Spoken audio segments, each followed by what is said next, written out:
Welcome to today's video, where we're diving into a common problem that many Git users face when customizing the output of their log using the git log command. The problem arises when trying to display the author date in a custom format that includes the local time zone in a human-readable format. We'll explore why this issue occurs and how to work around it. In the solution provided, it's important to note that Git does not directly support displaying the author date in human format with the local time zone included.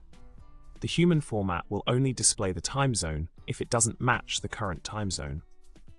Furthermore, Git has specific rules for displaying time zones based on when the commit was made, such as showing the time zone if the commit was made in the current month and less than 5 days ago.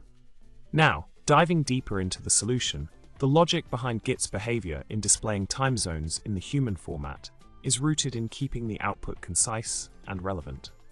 By only showing time zone offsets for recent commits, Git aims to streamline the display of commit information while maintaining readability and consistency.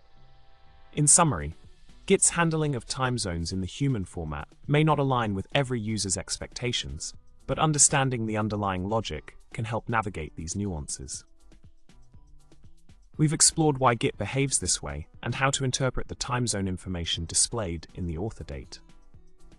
Thanks for tuning in, and don't forget to like, subscribe, and comment below with your thoughts on our Git adventures.